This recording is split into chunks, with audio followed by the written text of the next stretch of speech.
Lord Krishna Naman,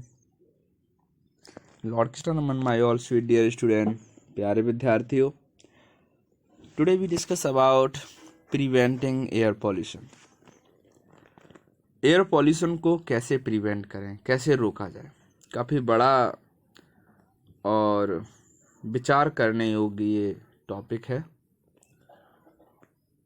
We need to reduce the emission of pollutant in air to reduce air pollution. हमें सबसे पहले आवश्यकता है reduce करने की इमिशन, यानी हमें पॉल्यूटेंट इमिशन करने की पहले रिड्यूस करना है. इसकी मतलब इसमें कमी लानी है. जो हम पॉल्यूशन कर रहे हैं उसमें कमी लानी है. This can be done in following वे. बहुत सारे तरीके हैं जिससे आप ऐसा कर सकते हैं. Scrubbers need to be used in the smoke stacks to reduce the amount of sulfur dioxide emission in the atmosphere. यानी कि हमें जहाँ से स्मोक प्रोड्यूस हो रहा है उसे कम करना होगा, हमें उसके अमाउंट को कम करना होगा, क्योंकि स्मोक में बड़ी मात्रा में सल्फर डाइऑक्साइड यानी कि SO2 होती है, जो कि इमिशन किया जाता है, जिसे छोड़ा जाता है एटमॉस्फेयर में. तो सबसे पहले हमें इनको रिड्यूस करना है, उसे कम करना है. Catalytic converters should be used to ensure that the gases coming out of the exhaust pipe are harmless. हमें exhaust pipe का यूज करना पड़ेगा. जहाँ पर कैटालिटिक कन्वर्टर्स हैं should be used, हमें कैटालिटिक कन्वर्टर का यूज करना पड़ेगा. यूज टू इंश्योर, हमें ये इंश्योर करना है कैटालिटिक कन्वर्टर के यूज करने से कि that the gas coming out, जो गैसें बाहर आ रही हैं किसी भी कंपनी या फैक्ट्री से या इंडस्ट्री से, जो गैसें बाहर निकल रही हैं, एक्सहॉस्ट पाइप आर हार्मलेस, कि वो एटमॉस्फेयर के लिए हार्मलेस हैं या नहीं हैं. ऐसा तो नहीं है किसी इंडस्ट्री से किसी जहरीली गैसें निकल रही हैं, और जहरीली गैसें निकल रही हैं तो इसका मतलब हमारे वातावरण के लिए बिल्कुल सही नहीं है. Coal can be washed before using the remove any trace of sulphur. Coal को भी हम बास कर सकते हैं, पानी से तो धुलना नहीं है, केमिकल से ही इसे बास किया जाएगा. Remove any trace of sulphur, जिससे कि सल्फर को हम ट्रेस कर सकें.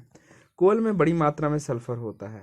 Petrol can be substitute by CNG in vehicles. Petrol का जो सब्सटीट्यूट है CNG, हमें CNG का यूज करना है. आजकल आपको पता है NCR रीजन में तो आप ज़्यादातर CNG वाहनों को ही अप्रूवल है. आप CNG के अलावा बहुत सारे वाहन जो कि डीजल पेट्रोल से चलते हैं उनके लिए अप्रूवल नहीं है. ताजमहल के कुछ एरिया में केवल CNG को ही अप्रूवल है, वहाँ पर भी डीजल और पेट्रोल के व्हीकल्स को अप्रूवल नहीं है. Proper turning and maintenance of the vehicle should be done on regular basis to check emission of toxic gases. हमें प्रॉपर टर्निंग और मेंटेनेंस की ज़रूरत पड़ती है. व्हीकल की बहुत ज़्यादा मेंटेनेंस की ज़रूरत पड़ती है. Should be done on regular basis. हमें रेगुलर बेसिस पर हमें हमेशा मेंटेनेंस पर ध्यान देना चाहिए किसी भी व्हीकल के. To check emission of toxic gases, जिससे कि वो जो गैसें छोड़ रहा है कि उससे पता चल सके कि वातावरण के लिए वो सही है या नहीं है. Reducing power consumptions will reduce the use of coal in power stations, which in turn will reduce pollutions and hence save energy and power. जब हम रिड्यूस कर देंगे कंजप्शन को, यानी कि जो एटमॉस्फेयर में जो पॉल्यूटेंट हैं उन्हें जब हम उनका मतलब रिड्यूस कर देंगे, रिड्यूस पावर कंजप्शन, जब हम बिजली की यानी कि किसी भी तरह की रिड्यूसिंग पावर कंजप्शन, हमें पावर का कंजप्शन कम करना होगा, इलेक्ट्रिसिटी का कंजप्शन कम करना होगा. The use of coal in power stations which in turn will reduce pollution, जिससे कि क्या होगा, पॉल्यूशन कम होगा. Hence save energy and power, इससे एनर्जी भी सेव होगी और पावर भी सेव होगी. प्यारे विद्यार्थियों, ज़्यादातर ग्रामीण क्षेत्रों में आपने देखा होगा कि कभी भी वो अपने घर की इलेक्ट्रिसिटी को ऑफ नहीं करते हैं, क्योंकि उन्हें पता ही नहीं है कि इस इलेक्ट्रिसिटी को बनाने में बहुत बड़ी मात्रा में एनर्जी की ज़रूरत पड़ती है, जो कि थर्मल पावर प्लांट से या फिर किसी भी माध्यम से बनाई जाती है ना. तो इसमें काफ़ी पॉल्यूशन भी होता है. तो उन्हें क्या पड़ी है, उन्हें जानकारी नहीं है. यदि आपकी जानकारी में अगर ऐसा कोई व्यक्ति है तो उसे समझाइए कि अपने घर पर जो आपके घर पर जो इलेक्ट्रिसिटी आ रही है उसको आप उतना ही यूज करिए जितनी आपको आवश्यकता है। शहरी क्षेत्रों में आप सबको जानकारी है, आप जब भी कमरे से बाहर जाते हैं अपनी इलेक्ट्रिसिटी ऑफ कर देते हैं, है ना। तो इस तरह से अभी भी काफ़ी क्षेत्र ग्रामीण क्षेत्रों में ऐसे हैं जहां आप जाइएगा तो आपको देखने को मिलेगा कि वहां पर जितने भी ट्यूबलाइट बल्ब हैं 24 आवर जलते ही रहते हैं। Grow more and more plant and tree, हमें ज़्यादा से ज़्यादा प्लांट और पौधे ग्रो करने हैं, क्योंकि जो पौधे होते हैं वही वातावरण को शुद्ध करने का कार्य करते हैं। Use eco friendly product and motivate other to do the same, eco friendly product हमें यूज करने हैं और दूसरों को मोटिवेट करना है ऐसा करने के लिए। अपने मित्रों को, अपने दोस्तों को, अपने फैमिली मेम्बर्स को आपको समझाना है कि किसी भी तरह से आप पॉल्यूशन ना कीजिएगा। Organise campaign for cleaning environment, मेरे प्यारे विद्यार्थियों ये आप पहले से ही कर चुके हैं, आप बहुत सारे कैंपेन्स चला चुके हैं। हमारे लॉर्ड कृष्णा विद्यालय से काफ़ी बच्चे कॉलेज से बाहर जाकर लोगों को कैंपेनिंग के माध्यम से समझा चुके हैं कि वातावरण को कैसे आप सुरक्षित रखेंगे। आप बड़े बड़े पोस्टर में स्लोगन लिख के ले जाते हैं, लोगों को जागरूक करने का कार्य करते हैं। Do you know Hundred of people die from the effect of toxic gases which leak from the chemical factory near the central India city Bhopal. Bhopal में एक गैस रिसाव हो गया था। The accident happens the early hour 3 December, यानी ये 3 दिसंबर को हुआ था 1984 को, at the American on Union Carbide pesticide plant 4.8 kilometre from the Bhopal. ये अमेरिका का एक यूनियन कार्बाइड पेस्टिसाइड प्लांट था जो कि 4.8 किलोमीटर भोपाल से दूर था। ठीक है, तो इससे काफ़ी बड़ी संख्या में लोग मारे गए थे, है ना। प्यारे विद्यार्थियों, water pollution, we need water in order to live, हमें आवश्यकता है जीवन के लिए पानी की। There is a limited amount of water, हमारे पास लिमिटेड अमाउंट ऑफ वाटर है दैट वी कैन यूज, जिसका हम यूज कर सकते हैं। We have read about in our earlier class, हम इसके बारे में पहले क्लासों में पढ़ चुके हैं। Whatever little is available with us is polluted, इसमें से बहुत बड़ी मात्रा में जो वाटर है वो पॉल्यूटेड है। In this chapter let's us find out how water gets polluted and how we can purify it, हम यहाँ पर जानने की कोशिश करेंगे कि वाटर को कैसे पॉल्यूशन से रोका जाए, यानी कि वाटर कैसे पॉल्यूटेड होता है, उसे हम प्यूरिफाई कैसे कर सकें, प्यूरिफाई हम कैसे कर सकें। Causes of effect of water pollution, water is available both on surface and under the ground, यानी कि वाटर हर जगह उपस्थित है, सरफेस में भी और ज़मीन के अंदर भी। Drinking water is generally drilled out from the under the ground, यानी कि पीने का पानी जो है हम इससे सबसे पहले ज़मीन अंडरग्राउंड ड्रिल करते हैं, ड्रिल के माध्यम से हम बोरिंग वगैरह करते हैं जिससे कि पानी बाहर आता है ट्यूबवेल्स वगैरह की हेल्प से। The underground water is considered to be pure form of water as compare to surface water, तो यहाँ पर जो अंडरग्राउंड वाटर है उसे कंसीडर किया जाता है प्योर वाटर में, यानी कि जो अंडरग्राउंड वाटर है उसे हम प्योर वाटर मानते हैं। ऑफ वाटर इज कंपेयर्ड, और उसे हम कंपेयर करते हैं सरफेस वाटर से, यानी कि उसको हम प्योर मान के सरफेस वाटर से हम कंपेयर करते हैं। But human activity and natural calamities has spoiled underground water as well as surface water, तो बहुत सारी ह्यूमन एक्टिविटी ऐसी हैं जिनसे कि ज़मीन के अंदर का वाटर भी पॉल्यूटेड हो गया है। जैसे अभी किसी के पास बहुत बड़ी इंडस्ट्री है तो उसका बहुत बड़ी मात्रा में जो पानी है वो नदी नालों में जाना चाहिए, लेकिन सरकार ने क्या कर दिया है प्यारे विद्यार्थियों कि पानी किसी भी वाटर बॉडी में डालने से पहले आपको ट्रीट करना पड़ेगा।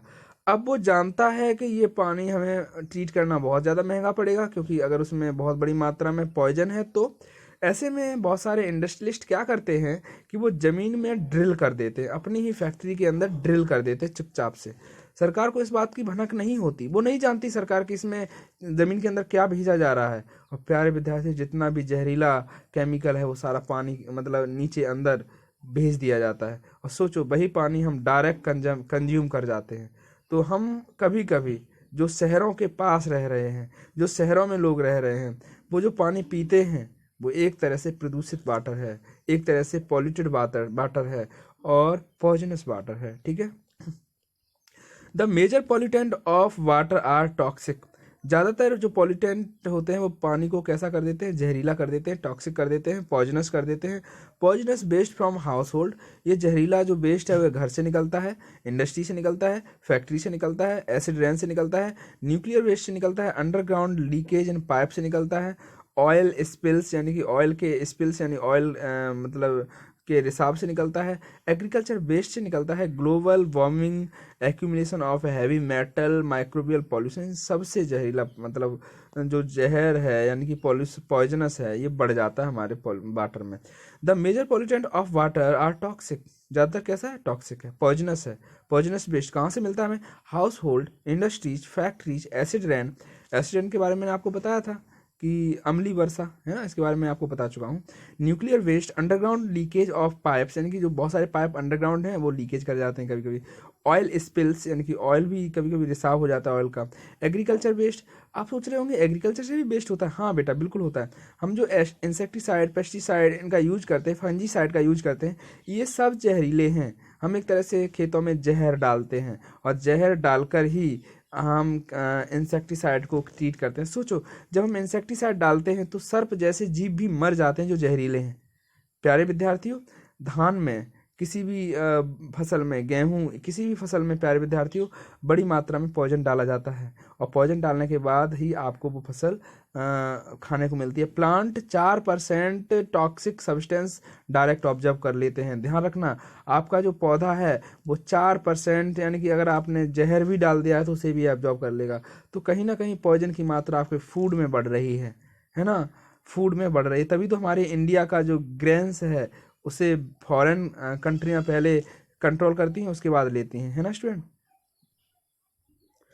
इंडस्ट्रियल वेस्ट कौन कौन से हैं, waste release from industries including paints, dye, chemical and food additives, these content toxic and poisonous chemical that turn the water acidic, killings aquatic plant and animal, rubbish dumped off coast and little from factory can be also chalk, turtle and fish और trap सी words.